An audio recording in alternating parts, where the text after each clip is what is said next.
ದಿನ ಕಳೆದಂತೆ ಪ್ರತಿದಿನವೂ ಹೊಸ ರೀತಿಯ ಆವಿಷ್ಕಾರಗಳು ನಡೆಯುತ್ತಲಿವೆ. ಈ ಹಿಂದೆ ಮೊಬೈಲ್ ಇಲ್ಲದೆ ಕುಟುಂಬದವರೊಂದಿಗೆ, ಸ್ನೇಹಿತರು ಹಾಗೂ ನೆರೆಹೊರೆಯವರೊಂದಿಗೆ ಕಾಲ ಕಳೆಯುತ್ತಾ ಜೀವನ ನಡೆಸ್ತಾ ಇದ್ರು. ಇದೀಗ ಆವಿಷ್ಕಾರವಾಗುತ್ತಾ ಜನರು ಮೊಬೈಲ್ನಲ್ಲಿಯೇ ಜೀವನ ಕಳೆಯುತ್ತಿದ್ದಾರೆ. ಹಾಗೆಯೇ ಇದೀಗ ಚೀನಾ ಹೊಸ ಆವಿಷ್ಕಾರವನ್ನು ನಡೆಸಿದ್ದು ಮನುಕುಲವೇ ಅಚ್ಚರಿ ಪಡುವಂತಿದೆ. ನೈಸರ್ಗಿಕ ಸೃಷ್ಟಿಗೆ ಸವಾಲು ಹಾಕಿ ಈ ಸಂಶೋಧನೆ ನಡೆಸಿದೆ. ಹೌದು, ವಿಶ್ವದಲ್ಲೇ ಮೊದಲ ಬಾರಿಗೆ ಮಗುವಿಗೆ ಜನ್ಮ ನೀಡುವ ರೋಬೋಟ್ ಒಂದು ಆವಿಷ್ಕಾರವಾಗ್ತಾ ಇದೆ.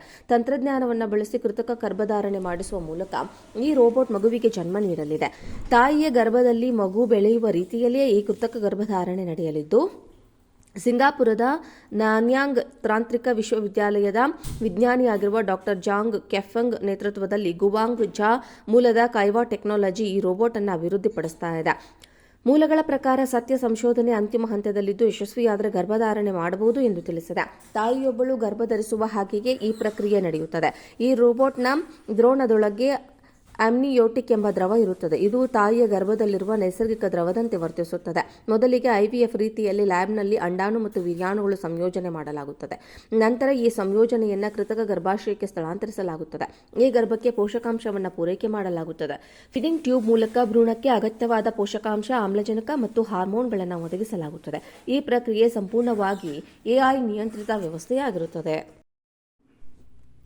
ದಿನ ಕಳೆದಂತೆ ಪ್ರತಿದಿನವೂ ಹೊಸ ರೀತಿಯ ಆವಿಷ್ಕಾರಗಳು ನಡೆಯುತ್ತಲಿವೆ. ಈ ಹಿಂದೆ ಮೊಬೈಲ್ ಇಲ್ಲದೆ ಕುಟುಂಬದವರೊಂದಿಗೆ, ಸ್ನೇಹಿತರು ಹಾಗೂ ನೆರೆಹೊರೆಯವರೊಂದಿಗೆ ಕಾಲ ಕಳೆಯುತ್ತಾ ಜೀವನ ನಡೆಸ್ತಾ ಇದ್ರು. ಇದೀಗ ಆವಿಷ್ಕಾರವಾಗುತ್ತಾ ಜನರು ಮೊಬೈಲ್ನಲ್ಲಿಯೇ ಜೀವನ ಕಳೆಯುತ್ತಿದ್ದಾರೆ. ಹಾಗೆಯೇ ಇದೀಗ ಚೀನಾ ಹೊಸ ಆವಿಷ್ಕಾರವನ್ನು ನಡೆಸಿದ್ದು ಮನುಕುಲವೇ ಅಚ್ಚರಿ ಪಡುವಂತಿದೆ. ನೈಸರ್ಗಿಕ ಸೃಷ್ಟಿಗೆ ಸವಾಲು ಹಾಕಿ ಈ ಸಂಶೋಧನೆ ನಡೆಸಿದೆ. ಹೌದು, ವಿಶ್ವದಲ್ಲೇ ಮೊದಲ ಬಾರಿಗೆ ಮಗುವಿಗೆ ಜನ್ಮ ನೀಡುವ ರೋಬೋಟ್ ಒಂದು ಆವಿಷ್ಕಾರವಾಗ್ತಾ ಇದೆ. ತಂತ್ರಜ್ಞಾನವನ್ನು ಬಳಸಿ ಕೃತಕ ಗರ್ಭಧಾರಣೆ ಮಾಡಿಸುವ ಮೂಲಕ ಈ ರೋಬೋಟ್ ಮಗುವಿಗೆ ಜನ್ಮ ನೀಡಲಿದೆ. ತಾಯಿಯ ಗರ್ಭದಲ್ಲಿ ಮಗು ಬೆಳೆಯುವ ರೀತಿಯಲ್ಲಿಯೇ ಈ ಕೃತಕ ಗರ್ಭಧಾರಣೆ ನಡೆಯಲಿದ್ದು, ಸಿಂಗಾಪುರದ ನಾನ್ಯಾಂಗ್ ತಾಂತ್ರಿಕ ವಿಶ್ವವಿದ್ಯಾಲಯದ ವಿಜ್ಞಾನಿಯಾಗಿರುವ ಡಾಕ್ಟರ್ ಜಾಂಗ್ ಕೆಫೆಂಗ್ ನೇತೃತ್ವದಲ್ಲಿ ಗುವಾಂಗ್ ಝಾ ಮೂಲದ ಕೈವಾ ಟೆಕ್ನಾಲಜಿ ಈ ರೋಬೋಟ್ ಅನ್ನು ಅಭಿವೃದ್ಧಿಪಡಿಸ್ತಾ ಇದೆ. ಮೂಲಗಳ ಪ್ರಕಾರ ಸತ್ಯ ಸಂಶೋಧನೆ ಅಂತಿಮ ಹಂತದಲ್ಲಿದ್ದು ಯಶಸ್ವಿಯಾದರೆ ಗರ್ಭಧಾರಣೆ ಮಾಡಬಹುದು ಎಂದು ತಿಳಿಸಿದೆ.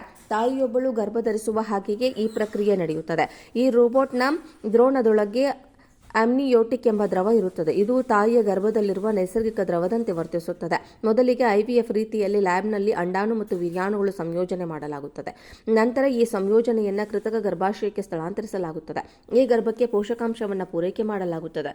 ಫೀಡಿಂಗ್ ಟ್ಯೂಬ್ ಮೂಲಕ ಭ್ರೂಣಕ್ಕೆ ಅಗತ್ಯವಾದ ಪೋಷಕಾಂಶ, ಆಮ್ಲಜನಕ ಮತ್ತು ಹಾರ್ಮೋನ್ಗಳನ್ನು ಒದಗಿಸಲಾಗುತ್ತದೆ. ಈ ಪ್ರಕ್ರಿಯೆ ಸಂಪೂರ್ಣವಾಗಿ ಎಐ ನಿಯಂತ್ರಿತ ವ್ಯವಸ್ಥೆಯಾಗಿರುತ್ತದೆ. ದಿನ ಕಳೆದಂತೆ ಪ್ರತಿದಿನವೂ ಹೊಸ ರೀತಿಯ ಆವಿಷ್ಕಾರಗಳು ನಡೆಯುತ್ತಲಿವೆ. ಈ ಹಿಂದೆ ಮೊಬೈಲ್ ಇಲ್ಲದೆ ಕುಟುಂಬದವರೊಂದಿಗೆ, ಸ್ನೇಹಿತರು ಹಾಗೂ ನೆರೆಹೊರೆಯವರೊಂದಿಗೆ ಕಾಲ ಕಳೆಯುತ್ತಾ ಜೀವನ ನಡೆಸ್ತಾ ಇದ್ರು. ಇದೀಗ ಆವಿಷ್ಕಾರವಾಗುತ್ತಾ ಜನರು ಮೊಬೈಲ್ನಲ್ಲಿಯೇ ಜೀವನ ಕಳೆಯುತ್ತಿದ್ದಾರೆ. ಹಾಗೆಯೇ ಇದೀಗ ಚೀನಾ ಹೊಸ ಆವಿಷ್ಕಾರವನ್ನು ನಡೆಸಿದ್ದು ಮನುಕುಲವೇ ಅಚ್ಚರಿ ಪಡುವಂತಿದೆ. ನೈಸರ್ಗಿಕ ಸೃಷ್ಟಿಗೆ ಸವಾಲು ಹಾಕಿ ಈ ಸಂಶೋಧನೆ ನಡೆಸಿದೆ.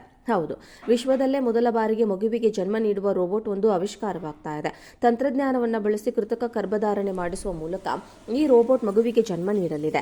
ತಾಯಿಯ ಗರ್ಭದಲ್ಲಿ ಮಗು ಬೆಳೆಯುವ ರೀತಿಯಲ್ಲಿಯೇ ಈ ಕೃತಕ ಗರ್ಭಧಾರಣೆ ನಡೆಯಲಿದ್ದು, ಸಿಂಗಾಪುರದ ನಾನ್ಯಾಂಗ್ ತಾಂತ್ರಿಕ ವಿಶ್ವವಿದ್ಯಾಲಯದ ವಿಜ್ಞಾನಿಯಾಗಿರುವ ಡಾಕ್ಟರ್ ಜಾಂಗ್ ಕೆಫೆಂಗ್ ನೇತೃತ್ವದಲ್ಲಿ ಗುವಾಂಗ್ ಝಾ ಮೂಲದ ಕೈವಾ ಟೆಕ್ನಾಲಜಿ ಈ ರೋಬೋಟ್ ಅನ್ನು ಅಭಿವೃದ್ಧಿಪಡಿಸ್ತಾ ಇದೆ. ಮೂಲಗಳ ಪ್ರಕಾರ ಸತ್ಯ ಸಂಶೋಧನೆ ಅಂತಿಮ ಹಂತದಲ್ಲಿದ್ದು ಯಶಸ್ವಿಯಾದರೆ ಗರ್ಭಧಾರಣೆ ಮಾಡಬಹುದು ಎಂದು ತಿಳಿಸಿದೆ. ತಾಯಿಯೊಬ್ಬಳು ಗರ್ಭಧರಿಸುವ ಹಾಗೆಯೇ ಈ ಪ್ರಕ್ರಿಯೆ ನಡೆಯುತ್ತದೆ. ಈ ರೋಬೋಟ್ನ ದ್ರೋಣದೊಳಗೆ ಆಮ್ನಿಯೋಟಿಕ್ ಎಂಬ ದ್ರವ ಇರುತ್ತದೆ. ಇದು ತಾಯಿಯ ಗರ್ಭದಲ್ಲಿರುವ ನೈಸರ್ಗಿಕ ದ್ರವದಂತೆ ವರ್ತಿಸುತ್ತದೆ. ಮೊದಲಿಗೆ ಐವಿಎಫ್ ರೀತಿಯಲ್ಲಿ ಲ್ಯಾಬ್ನಲ್ಲಿ ಅಂಡಾಣು ಮತ್ತು ವೀರ್ಯಾಣುಗಳು ಸಂಯೋಜನೆ ಮಾಡಲಾಗುತ್ತದೆ. ನಂತರ ಈ ಸಂಯೋಜನೆಯನ್ನು ಕೃತಕ ಗರ್ಭಾಶಯಕ್ಕೆ ಸ್ಥಳಾಂತರಿಸಲಾಗುತ್ತದೆ. ಈ ಗರ್ಭಕ್ಕೆ ಪೋಷಕಾಂಶವನ್ನು ಪೂರೈಕೆ ಮಾಡಲಾಗುತ್ತದೆ. ಫೀಡಿಂಗ್ ಟ್ಯೂಬ್ ಮೂಲಕ ಭ್ರೂಣಕ್ಕೆ ಅಗತ್ಯವಾದ ಪೋಷಕಾಂಶ, ಆಮ್ಲಜನಕ ಮತ್ತು ಹಾರ್ಮೋನ್ಗಳನ್ನು ಒದಗಿಸಲಾಗುತ್ತದೆ. ಈ ಪ್ರಕ್ರಿಯೆ ಸಂಪೂರ್ಣವಾಗಿ ಎಐ ನಿಯಂತ್ರಿತ ವ್ಯವಸ್ಥೆಯಾಗಿರುತ್ತದೆ.